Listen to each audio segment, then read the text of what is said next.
എനിക്ക് അതിന് ശേഷം എനിക്ക് ആപ്ലിക്കേഷൻസ് അയക്കാനുള്ളൊരു കോൺഫിഡൻസും അങ്ങനെ ലഭിച്ചു.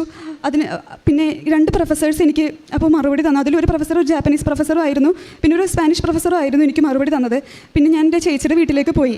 ചേച്ചിയുടെ വീട്ടിലേക്ക് പോയി കഴിഞ്ഞപ്പോഴേക്കും അവിടെ വെച്ചായിരുന്നു ഈ രണ്ട് പേരുടെ മീറ്റിംഗ് നടന്നത്.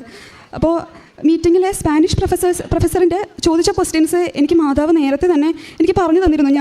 എനിക്കപ്പോൾ വളരെ നന്നായിട്ട് എനിക്കത് അറ്റൻഡ് ചെയ്യാൻ സാധിച്ചു. പക്ഷേ എനിക്ക് ഈ മീറ്റിംഗ് അറ്റൻഡ് ചെയ്യുന്ന സമയത്ത് ഭയങ്കര ഒരു പേടി ഭയം തോന്നി. പക്ഷേ പെട്ടെന്നൊരു ആത്മധൈര്യം ഉള്ളിൽ നിന്ന് വന്നു. കാരണം എൻ്റെ ഉള്ളിൽ ഇങ്ങനെ വന്നത് എന്നെയും പ്രൊഫസറിനെയും സൃഷ്ടിച്ചത് ഒരു ദൈവമാണ്, പിന്നെ ദൈവം എൻ്റെ പക്ഷത്തുണ്ട്, പിന്നെ ഞാൻ എന്തിനാണ് ഭയപ്പെടുന്നത് എന്നൊരു ആത്മധൈര്യം എനിക്ക് വന്നു. ഞാൻ വളരെ ആത്മധൈര്യത്തോടെ ഞാൻ മീറ്റിങ്ങിൽ പങ്കെടുത്തു. പിന്നെ അതിനുശേഷം എനിക്ക് വേറെ റിപ്ലൈസ് ഒന്നും വരുന്നുണ്ടായിരുന്നില്ല. ജാപ്പനീസ് പ്രൊഫസറിൻ്റെ വരുന്നുണ്ടായി, പക്ഷേ സ്പാനിഷ് പ്രൊഫസറിൻ്റെ ഒന്നും വരുന്നുണ്ടായിരുന്നില്ല. അങ്ങനെ എനിക്കിപ്പോൾ മാതാവിൻ്റെ ഒരു തീരുമാനം എനിക്കറിയണം, മാതാവിൻ്റെ ഇഷ്ടം എന്താണെന്ന് എനിക്കറിയണം. അതിന് വേണ്ടിയിട്ട് ഞാൻ ഒക്ടോബർ 28 പ്രാർത്ഥനാപൂർവ്വം ഞാൻ ജപമാല റാലിയിൽ പങ്കെടുത്ത്. അപ്പോൾ മാതാവിൻ്റെ എനിക്കിതൊരു തീരുമാനം എൻ്റെ തീരുമാനത്തിൻ്റെ കൂടെ എൻ്റെ മാതാവ് ഉണ്ടോ എന്ന് എനിക്കറിയണമായിരുന്നു. അങ്ങനെ ഒക്ടോബർ 28 ഞാൻ പങ്കെടുത്ത ശേഷം ഞാൻ ഡിസംബർ 1 ഞാൻ ഉടമ്പടി പുതുക്കിയപ്പോഴേക്കും എനിക്ക് 3 ഘട്ട പത്രം ലഭിച്ചിരുന്നു. ഞാനത് പ്രാർത്ഥനാപൂർവ്വം എല്ലാവർക്കും ഞാൻ പത്രം വിതരണം ചെയ്യുകയും വിശക്കുന്നവർക്കൊക്കെ ഭക്ഷണം വാങ്ങിച്ചു കൊടുക്കുകയും ചെയ്തു.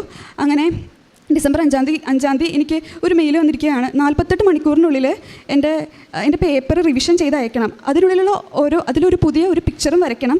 ഞാൻ ഈ പേപ്പറിലുള്ള ഓരോ പിക്ചറും വരച്ചത് ഒരു 3 ആഴ്ച സമയം എടുത്തിട്ടാണ്. പക്ഷേ ഈ 48 മണിക്കൂറിനുള്ളിൽ ഒരു പിക്ചർ ഒരിടത്തും പബ്ലിഷ് ചെയ്യാത്തൊരു പിക്ചർ വരയ്ക്കണം.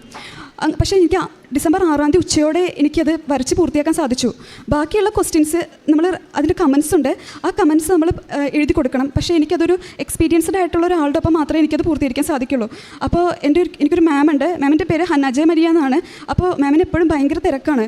അപ്പോൾ ഞാൻ ഇങ്ങനെ പ്രാർത്ഥിച്ചു, മാതാവേ മാമിൻ്റെ പേരിനൊപ്പം അമ്മയുണ്ട്, അതുകൊണ്ട് അമ്മ എപ്പോഴും മാമിൻ്റെ കൂടെ ഉണ്ടായിരിക്കണേ എന്ന് ഞാൻ പ്രാർത്ഥിച്ചു. അന്ന് പ്രാർത്ഥിച്ച ശേഷമാണ് ഞാൻ വിളിച്ച ശേഷം അപ്പോൾ മാം പറഞ്ഞു, മീനു നാളെ തന്നെ പോരെ, ഞാൻ ഒപ്പം തന്നെ എല്ലാം ചെയ്തു തരാമെന്ന് എന്നോട് പറഞ്ഞു. എനിക്ക് പിറ്റേ ദിവസം ഡിസംബർ 7 4:45 വൈകിട്ട് 4:45 മുതൽ രാത്രി 8:45 വരെ ആ സീറ്റിൽ നിന്ന് പോലും എഴുന്നേക്കാതെ ആ മാം എൻ്റെ കൂടെ തന്നെ നിന്ന് ചെയ്തു. അപ്പം ശരിക്കും മാതാവ് അവിടെ തന്നെ ഉണ്ടായിരുന്നു, എനിക്ക് നല്ല ഉറപ്പാണ്. അങ്ങനെ ചെയ്തു വന്നു. ഡിസംബർ 7 തന്നെ എനിക്ക് നന്നായിട്ട്